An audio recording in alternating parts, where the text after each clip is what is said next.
Assalamualaikum warahmatullahi wabarakatuh. Perkenalkan, nama saya Ilham Muhammad Aska dari Teknik Industri UPS Tegal semester 3. Di sini saya akan menjelaskan tentang perkembangan demokrasi di Indonesia. Dalam sejarah negara Republik Indonesia yang telah lebih dari setengah abad, perkembangan demokrasi telah mengalami pasang surut.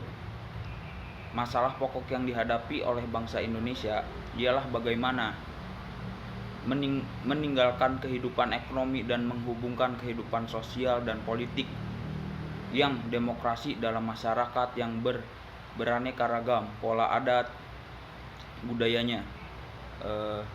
Masalah ini berkisar pada penyusunan suatu sistem politik dengan berkepentingan cukup kuat untuk melaksanakan perkembangan ekonomi serta karakter national building dengan partisipasi rakyat sekaligus menghindarkan timbulnya diktator perorangan, partai ataupun militer. Sejak merdeka pada tahun 1945, Indonesia telah beberapa kali mengganti model demokrasinya secara umum. Periode demokrasi dapat dibagi menjadi 4, yakni demokrasi parlementer atau liberal pada tahun 1950 sampai 1959, demokrasi terpimpin tahun 1959 sampai 1966, demokrasi Pancasila pada tahun 1966 sampai 1998, demokrasi reformasi 1998 sampai kini. Periode 1945 sampai 1959.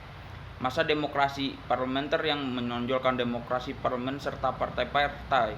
Pada masa ini, kelemahan demokrasi parlementer memperluangkan untuk demokrasi partai-partai politik dan DPR. Akibatnya, persatuan yang digalang selama perjuangan melawan musuh bersama menjadi kendor dan tidak dapat dibina menjadi kekuatan konstruktif sesudah kemerdekaan. Periode 1966 sampai 1965, masa demokrasi terpimpin yang dalam banyak aspek telah menyimpang dari demokrasi konstitusional dan lebih menampilkan beberapa aspek dari demokrasi rakyat.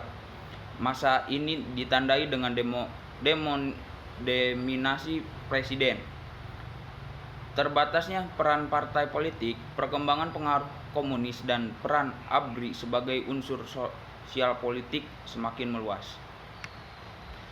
Periode 1965 sampai 1998. Demokrasi Pancasila era Orde Baru yang merupakan demokrasi konstitusional yang menonjolkan sistem presidensial. Landasan formal periode ini adalah Pancasila, Undang-Undang Dasar 1945, dan ketetapan MPRS atau MPR dalam rangka meluruskan kembali penyelewengan terhadap Undang-Undang 1945, yaitu terjadi di masa demokrasi terpimpin. Namun dalam perkembangannya peran presiden semakin dominan terhadap lembaga-lembaga negara yang lain.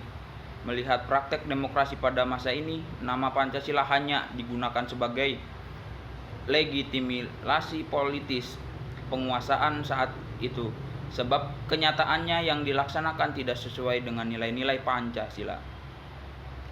1998 sampai sekarang.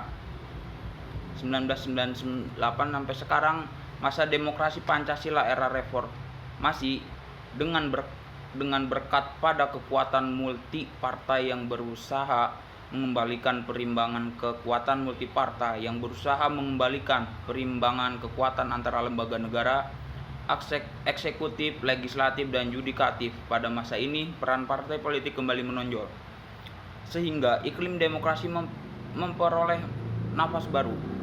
Jikalau esensi demokrasi adalah kekuatan di tangan rakyat, maka praktek demokrasi tak kala pemilu menang memang demikian. Namun dalam pelaksanaannya dalam pemilu banyak kebijakan tidak mendasarkan pada kepentingan rakyat, melainkan lebih ke arah pembagian kekuasaan antara presiden dan partai politik.